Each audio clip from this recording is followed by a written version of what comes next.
of time or the longer period of time. So if it's a shorter period of time, we need to maintain the working capital position in the organization. If it's a longer period of time, it's an benefit for the organization so that they can invest the amount in the other assets or the production activities. Okay, next, meaning of adequate working capital.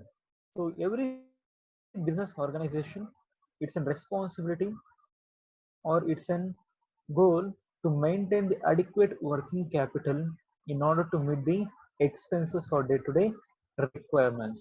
So adequate working capital is nothing but the minimum amount which is required or which is has to be maintained by the organization in order to run the business in a smooth way or in a comfortable way. So adequate working capital is nothing but an organization has to maintain the adequate amount of working capital for smooth running of a business. Inadequacy of working capital may lead to problems in the business which would affect the overall functioning of an organization. So what is the amount required by the organization in order to meet the day-to-day expenses? That amount has to be maintained by the organization. So that capital will be called as adequate working capital.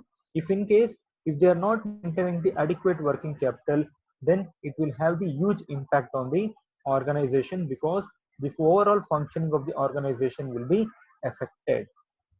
So let us see next topic, that is what are the advantages or need or importance of adequate working capital. So here the question will be why the adequate capital or minimum capital working capital has to be maintained. First one, cash discount. So whenever if the company want to get the cash discounts from the creator, so then the adequate working capital has to be maintained. So cash discount is nothing but when the company has purchased any raw materials from the supplier and they will give the credit.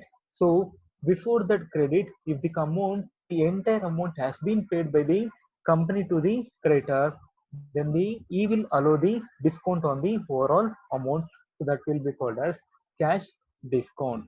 So it helps the firm to avoid the or to avail of the cash discount facilities offered by the supplier for the prompt payment. Means if they make the prompt payment or the correct payments, definitely you will get the cash discount. That is nothing but reducing the burden of payment. Next, goodwill.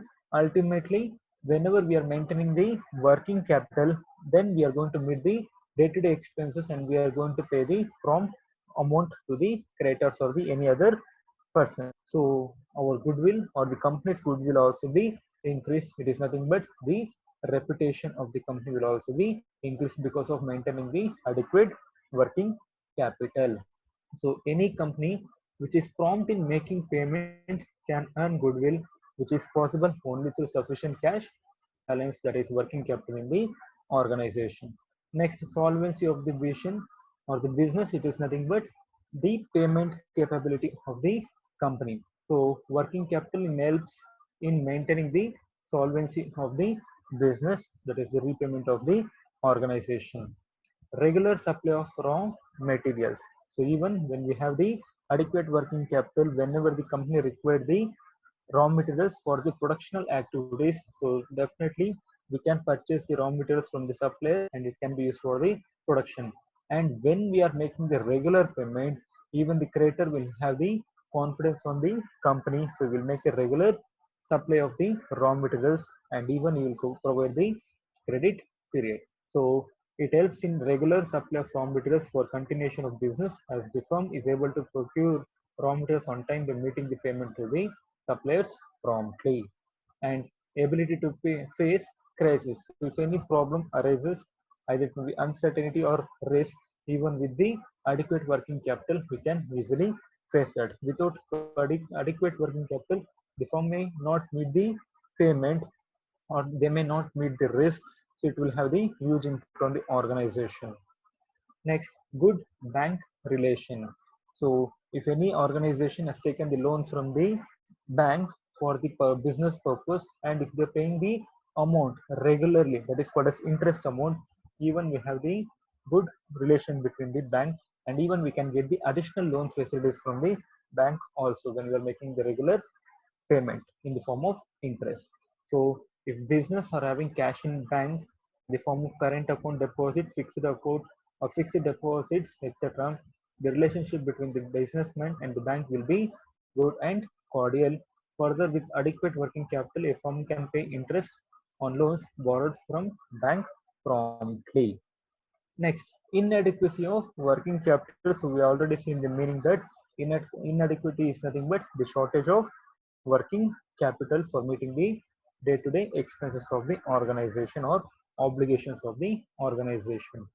So what are the dangers which is associated with the adequate or inadequate working capital? So there is a chance of asking for 14 marks question.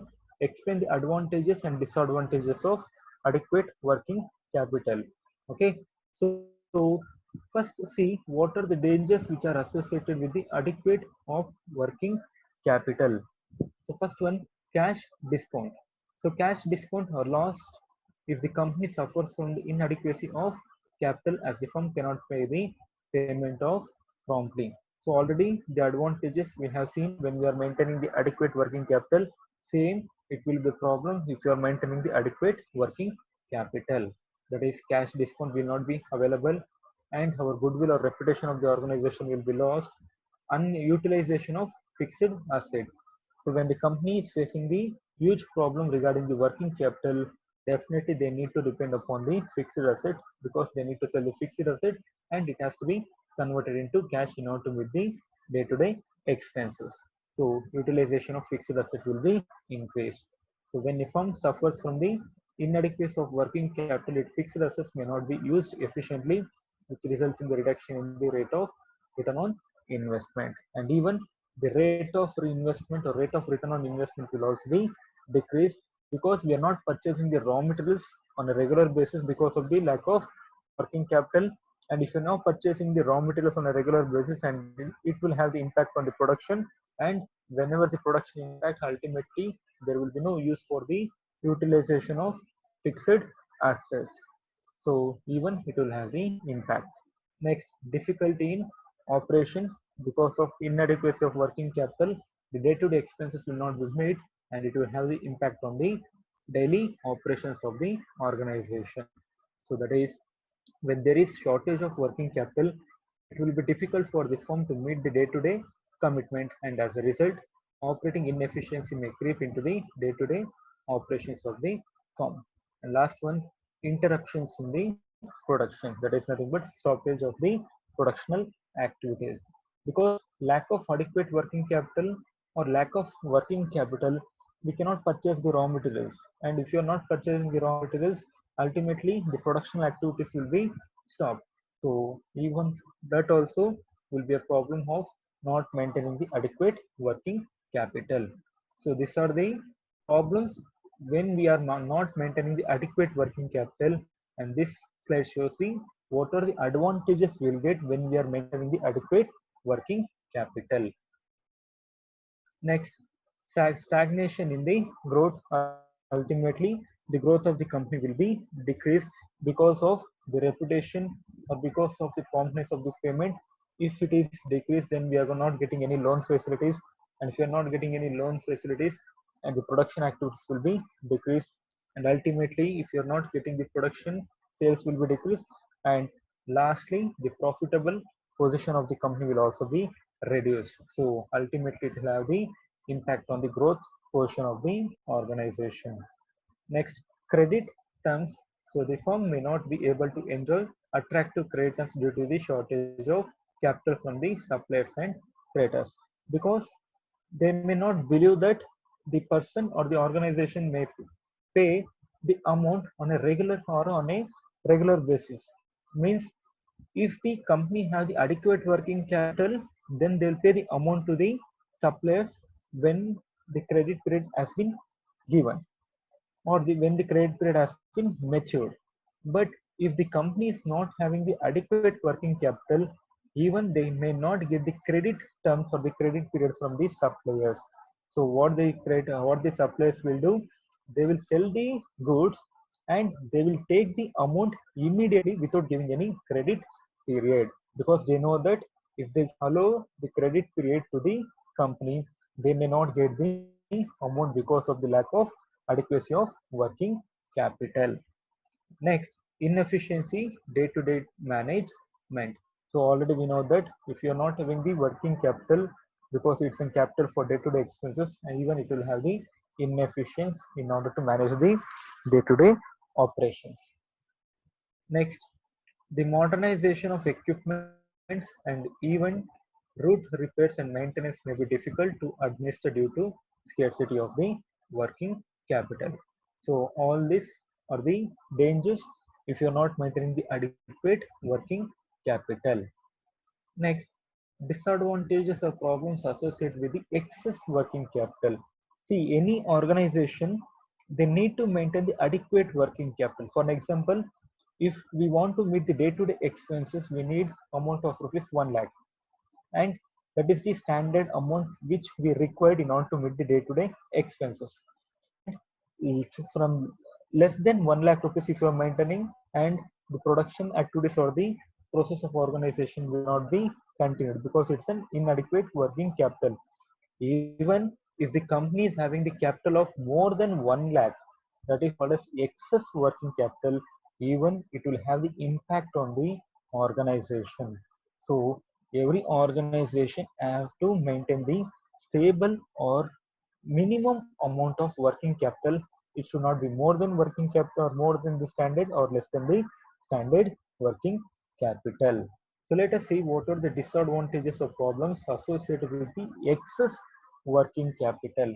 First one, excess working capital results in the idle funds which lowers the profitable of the business. So we already given the example that the company requires 1 lakh for meeting the day-to-day expenses. That is the estimation which has been done by the managers. And if the company makes the amount, or they may maintain the amount of rupees 1,30,000, but they are meeting the expenses up to only for 1 lakh. So the remaining balance 30,000 will be kept as an idle, and that 30,000 may not give the profit for the organization. So that is the problem of excess working capital. Second, excess working capital leads to unnecessary accumulation of inventories, which attracts problems like mishandling, wastage, theft of inventories, etc., which may reduce the profits of the firm. Because when we have the excess working capital, so what we'll do, we'll definitely will invest on the inventory on a huge, means we are going to purchase the inventory or the stock rather than the requirement or more than our requirement. So that inventory or the stock may have the problem like mishandling, wastage, theft of inventories. Even it will have the impact on the profits of the company or organization. Excess working capital leads to huge accounts receivable, which is an indication of defective credit policy of the firm, and also inefficient collection of debts. Ultimately, it may result in bad debts, which results in the low profits of the organization. So that is the disadvantage or problem associated with the excess working capital. Means excess working capital leads to huge accounts receivable, which is an indication of defective credit policy of the firm. Means when we are maintaining the more and amount of capital in the working capital, so it indicates the account receivable. It is nothing but bills receivable. Okay, so even that results in the credit policy of the organization or firm. So it may have the impact on creation of bad debts, means the amount which cannot be recovered from the debtors. So even it will lower the profits of the firm or organization. Next, excessive working capital results in the managerial inefficiency, means it may be misused by the organizations or management people. Last one, excessive working capital may lead to speculative transaction, due to which the company may become liberal with regard to the dividend policy. So even the dividend policy will have the impact because of the excess working capital. Because the dividend is nothing but the decision which has to be taken by the organization, how much profit has to be distributed to the shareholders, and how much profit has to be kept as retained earnings in order to meet the day-to-day expenses. So that day-to-day retained earnings may be used as working capital. So when the working capital or the retained earnings which has been used by the organization, which is more than the requirement, then it will have the impact on the dividend policy, because rather than wasting on the idle amount, that amount can be used for payment of dividend to the shareholders.